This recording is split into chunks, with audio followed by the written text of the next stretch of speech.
Now let's jump into making our cherry. So you could just open up the model that you've made, or if you're just following along with the texturing portion, we can go up here to open, and we want to go into the cherry 1 in the video 5 folder and open up that model. So the first thing we're going to focus on is the berry part, the fruit section of that. So let's jump into our rendering layout here. Get that positioned. So turn on a preview for that. So let's just jump in and do a little bit of our basic surfacing on these. So select the material, and we're going to make that a dark cherry red.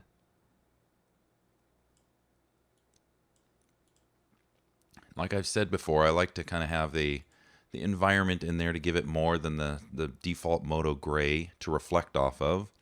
So let's add in that image map, load image. We're going to go here into content, load up that cherry hill, no pun intended image. And then I'm going to go into my environment and disable that for the camera. So let's go in and start adjusting some more of these parameters of our cherry.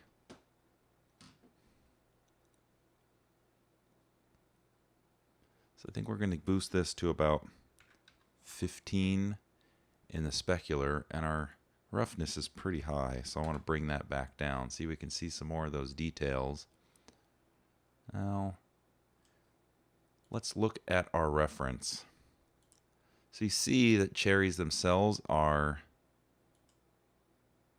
very shiny. They got a little tiny bit of bump on here. You can tell right on the edges of the specular highlight.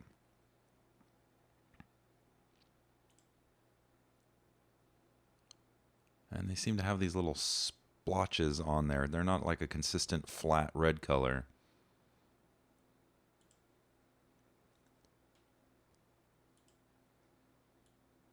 So I think we're going to tint our highlight color a little bit.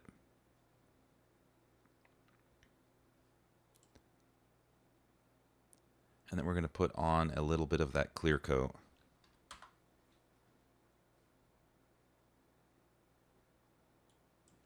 Maybe even boost that up to 80 and give that a roughness of about 9.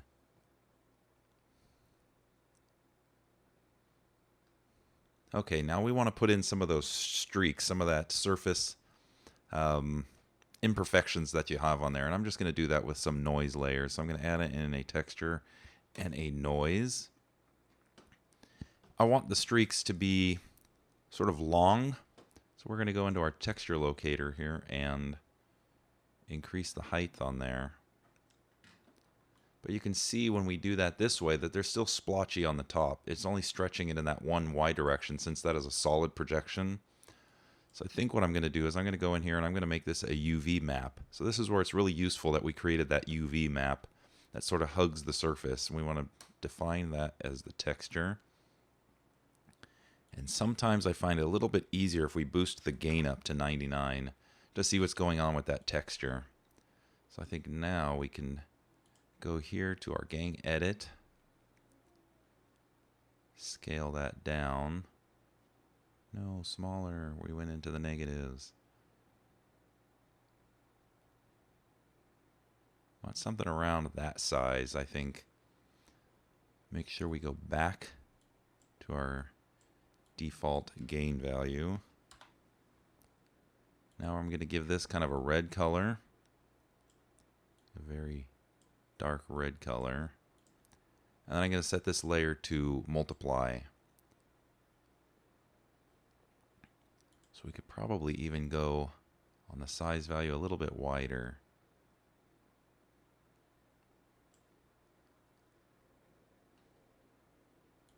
Increase that a little bit more.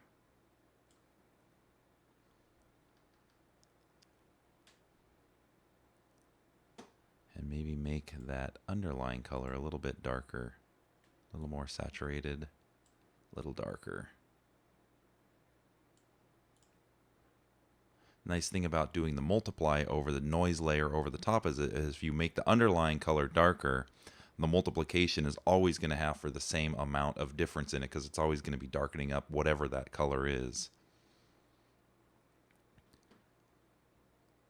Okay, now let's go in and add a little bit of that, those little white specks that were in there. Let's see if we can get something going like that. So I'm going to go in, and I've experimented with a few procedurals, but I think the one that kind of gets us closest is the puffy clouds from the enhance modos. We're going to go in here to noise, puffy clouds, and again I'm going to apply this via the UV map. So select that UV and add that as the texture and start adjusting the size values.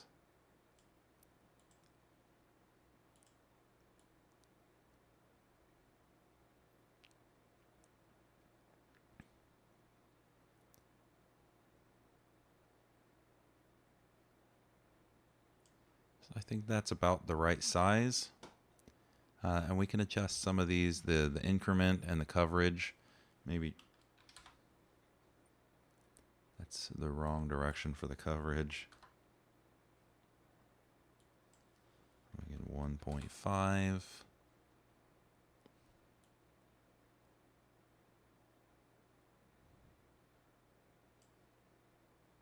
All right, I think that's looking pretty good. So let's change this to sort of a pinkish color. And then we're going to set this one to add. That's just going to be lightening up the background color, but it's really strong. I think people don't really see cherries as having that detail on it. So we want to sort of dial that back some, just so it's a subtle little thing, so that the overall result looks realistic. People aren't really zeroing and saying, you know, this is a spotted cherry. So I think what we're still missing here is that subsurface scattering. So I think we're going to throw in about 50% of the subsurface.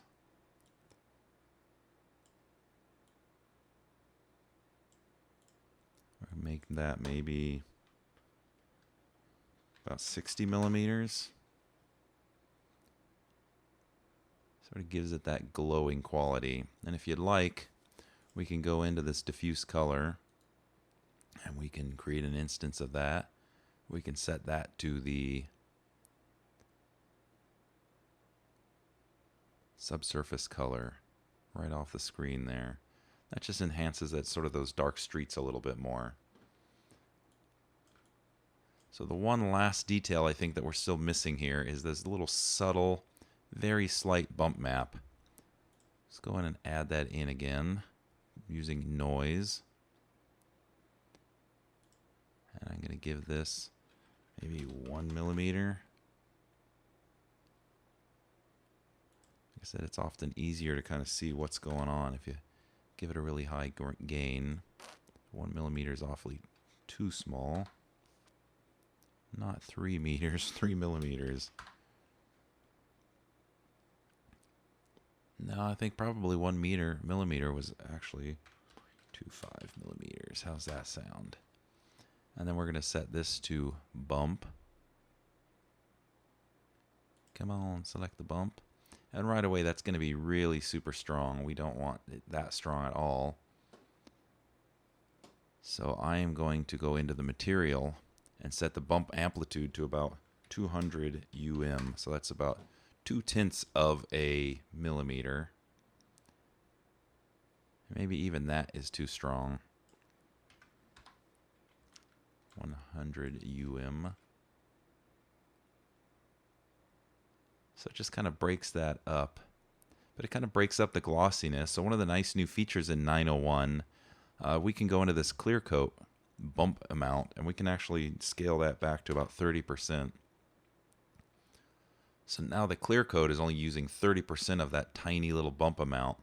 So you're going to get more of that glossiness. It kind of gives it a double layer in there. I think we're losing a little bit of our puffy cloud, so maybe boost that back up a little. See a lot of this tweaking.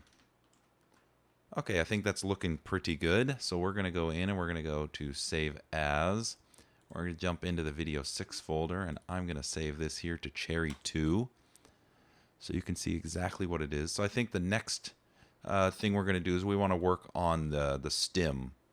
So we're going to go back and look at our cherries. See if we can get some of the stem. So you got this right around the bottom here on a lot of these cherries.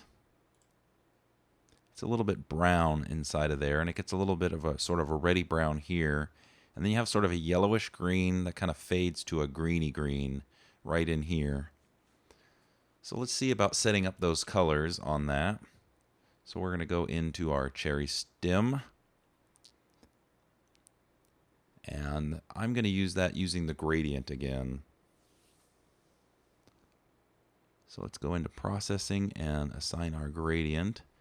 And then making sure we're in items mode, we want to make sure we position that gradient right down there at the base of our cherry.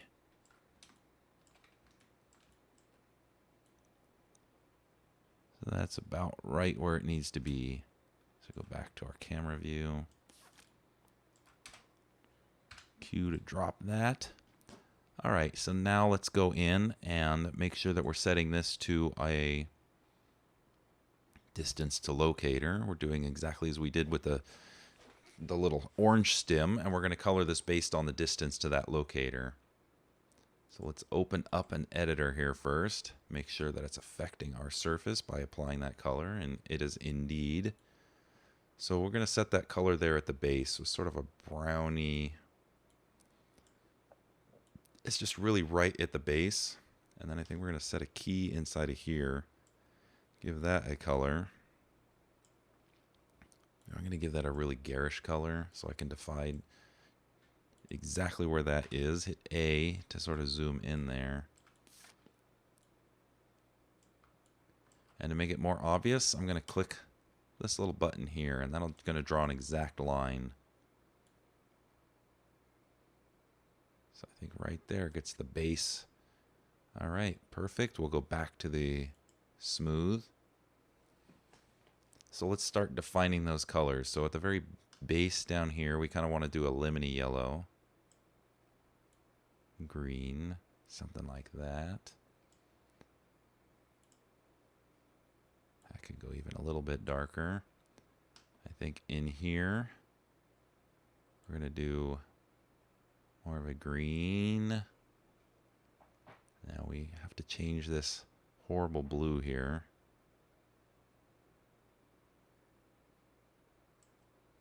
And then right after that, we're going to go back into a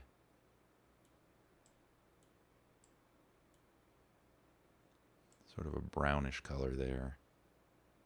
I'm going to fade that up over the length.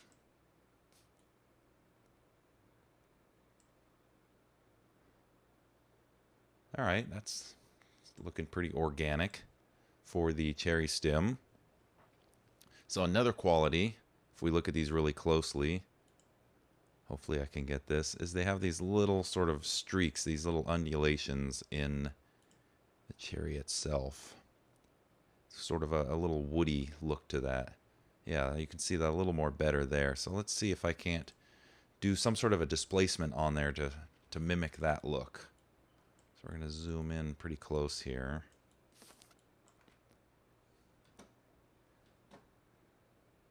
And I'm going to add another noise layer.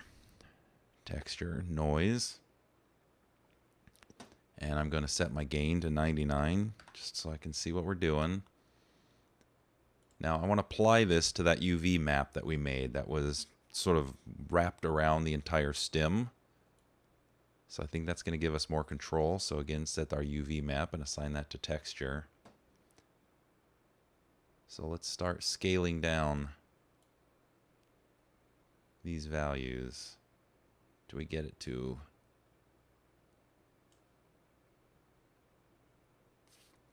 All right, so I think that's about the size that we want, but let's increase that Y value.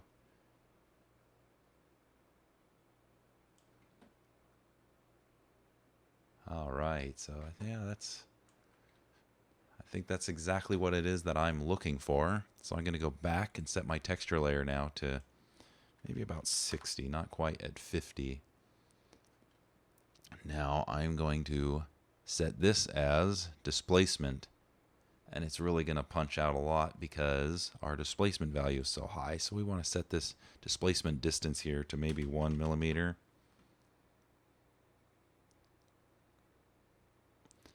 And I think I'm going to take my displacement texture and I'm going to make the negative value, instead of 0, it's always going to be pushing out. I want it to push in a little bit too. So that will make the stem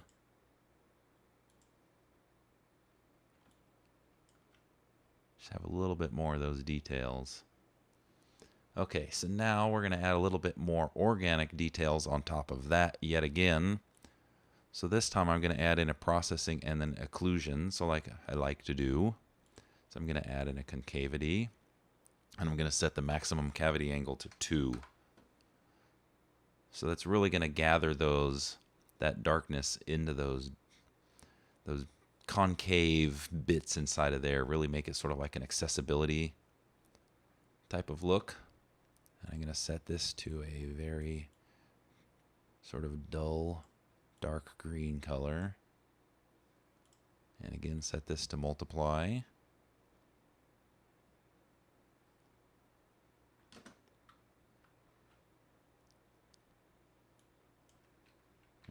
Move that up to 4.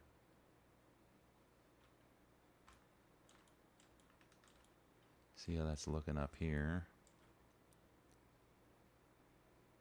I think if we decrease the occlusion distance to something like 30 millimeters,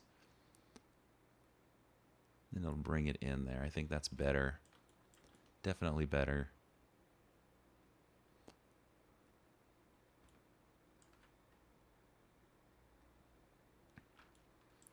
All right, and let's add in yet another occlusion layer. And this is, I'm going to do the opposite, just like I've done in the past, where I'm going to set this one to convexity. Give this one about 5 millimeters. No, 50 millimeters. And we want to bias that so it's really sort of pushed out toward the edge.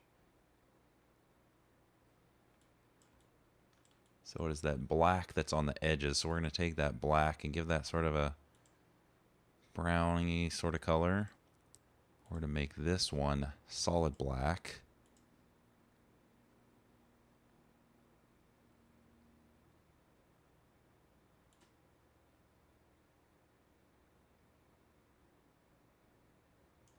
Yeah, adjust that bias. I just want that really out on the outer edge. And we're going to set this one to add.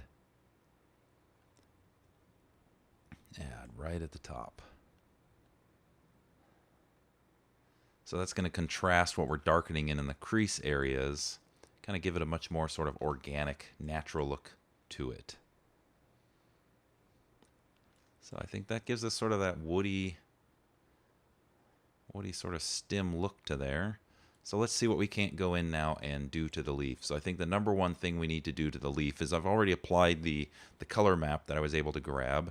So let's get in there and get a clipping mask so we can get that actual leaf shape. So I'm going to go into my cherry leaf. And I've generated these for you and included them. So we can just go into image map, load image, and this is in the textures. And we're just going to go into the mask layer on this. And we want to set that effect on there to, let's see, special effects, stencil. And it's going to come in invert of what we need. So we can just invert that guy. And then you'll see you're getting these little bits here. This is sort of the repeating pattern of the leaf outside of the UV area. So the way to fix that is select both of those layers because we don't want either one of those doing that. We're going to go into our texture locator and we're just going to set our horizontal and vertical repeats to edge. So you can see that cleans up that little problem. So it's right there is already looking more convincing as a leaf, but let's give it a little bit more depth. And I think what we're going to do is we're going to add another image map here. And we're going to load the displacement map that was generated. And I am going to set, let's see, displacement.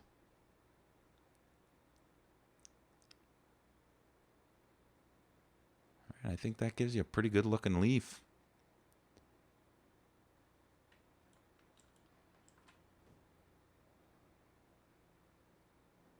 So I think that is our surfacing for our cherry. So in the next video, we're going to explore doing the dual stem cherry, and we're going to make some variations on this. And we're going to bake in our textures into our object so that when we do this in the final object or in the final scene, we don't have to worry about any of our gradients and our locators moving. So that's what we're going to jump to in the next video.